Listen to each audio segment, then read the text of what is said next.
Reading years 3 and 4. This is week 7 and this is lesson 2.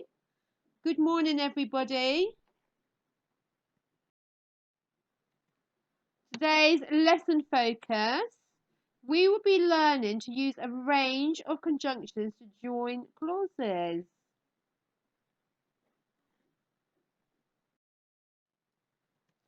Today's learning objective is to use a range of conjunctions to join clauses.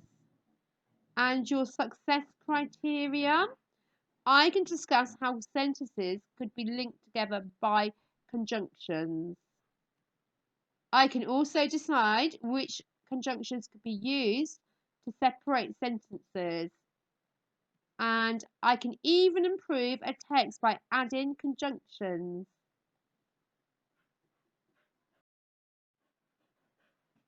Let's recap what happened in chapters 1 and 2. So we found out there are 3 farms owned by 3 farmers. Boggis, who was a chicken farmer, he was fat. Bunce, who was a duck and goose farmer, he was a kind of pot-bellied dwarf. Bean, who was a turkey and apple farmer, he was as thin as a pencil and the cleverest of them all. They were all very rich, but they were nasty men. There was Mr. Fox, who lived in a hole underneath a tree. He lived with Mrs. Fox and their 4 young foxes. Mr. Fox stole food from the farmers. The farmers tried to catch Mr. Fox, but they couldn't. Let's take a look at some of the vocabulary from the text that we will be reading today. And we have goon. Have you heard of this word before?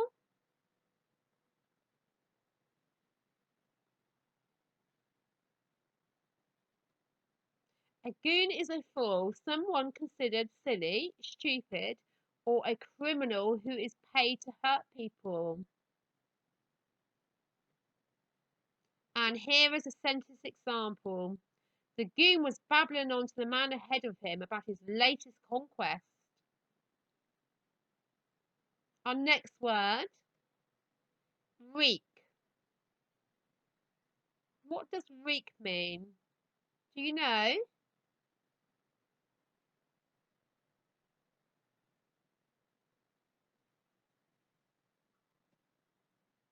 It is to have a strong, unpleasant smell. And here's an example, a sentence example. Her breath reeked of garlic. Murky. What does murky mean?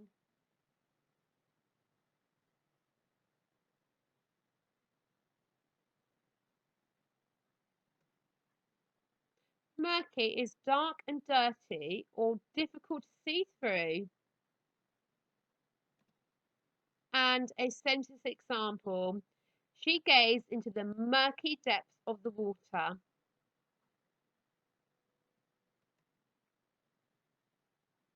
Tattered. What does tattered mean?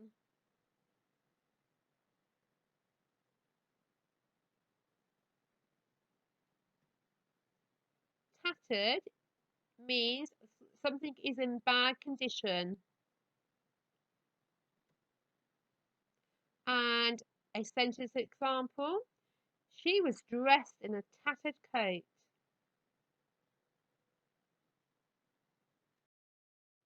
We are now ready to read chapter 3. Shooting.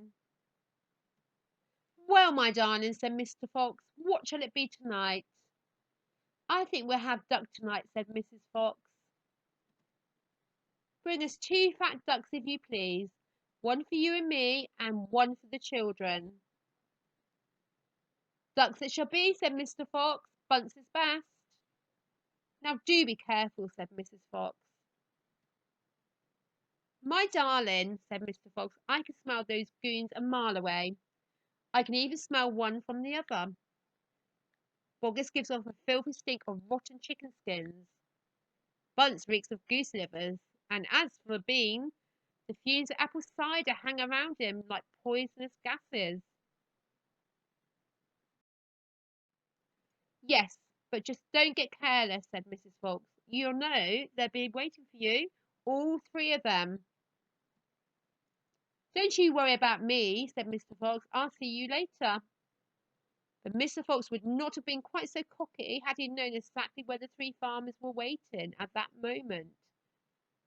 They were just outside the entrance to the hole, each one crouching behind a tree with his gun loaded. And what is more, they'd chosen their positions very carefully, making sure that the wind was not blowing from them towards the fox's hole. In fact, it was blowing in the opposite direction. There was no chance of them being smelled out. Mr. Fox crept up the dark tunnel to the mouth of his hole. He poked his long, handsome face out into the night air and sniffed once. He moved an inch or two forward and stopped. He sniffed again. He was always especially careful when coming out from his hole. He inched forward a little more. The front half of his body was now in the open. His black nose twitched from side to side, sniffing and sniffing for the scent of danger.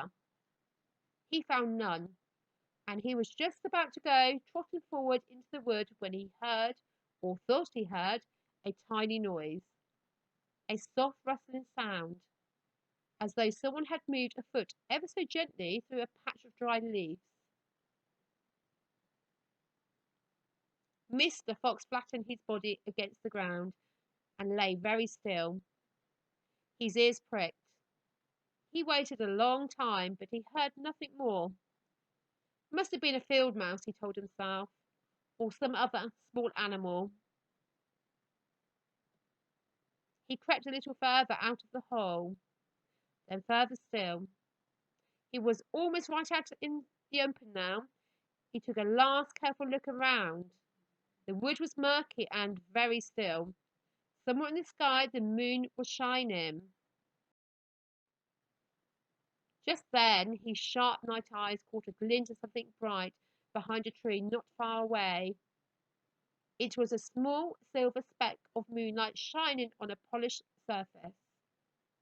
Mr. Fox lay still, watching it. What on earth was it? Now it was moving. It was coming up and up. Great heavens, it was the barrel of a gun.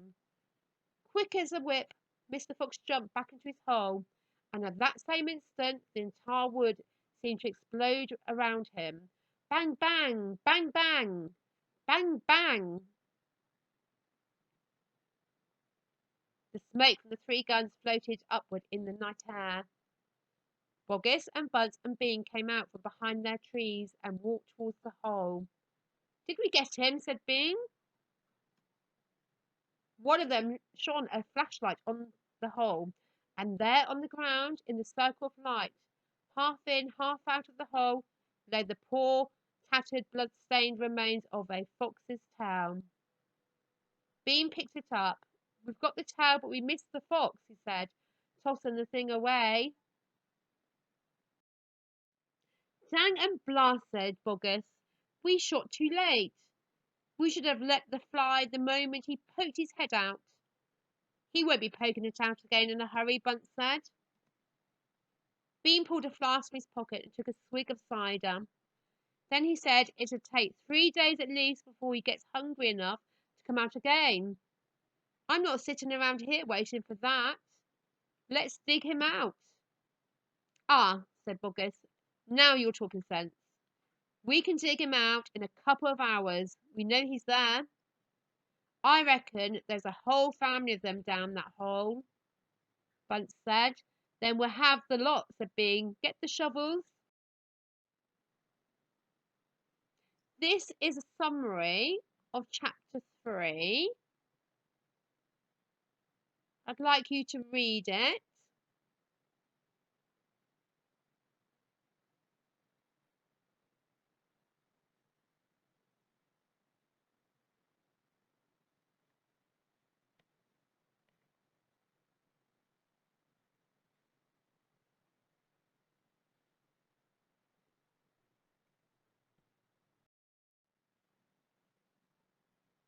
Why do you think the writing seems disorganized?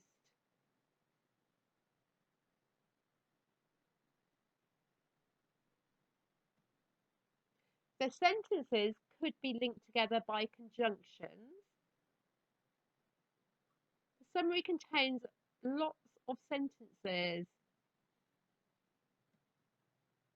We often use conjunctions in speech without knowing it. In writing, they can be effectively used instead of starting a new sentence.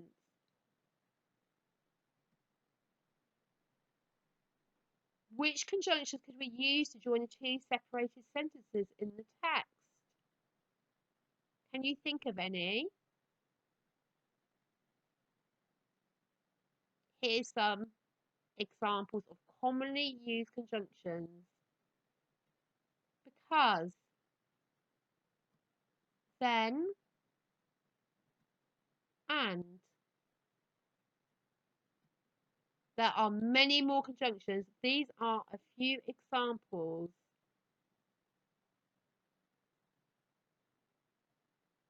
Learning activity. Edit the text by adding your own conjunctions. So you need to read the text again. It's full of loads of sentences and it doesn't need to be.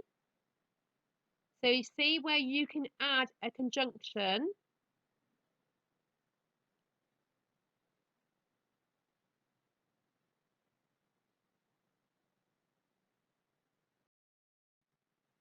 Plenary. How many different conjunctions have you used in your writing today?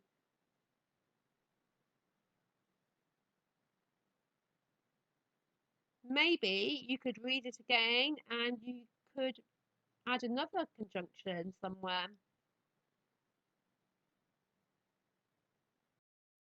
Reflection. How well did you do today? Did you cover all of the success criteria? Well done, everybody, and I will speak to you tomorrow.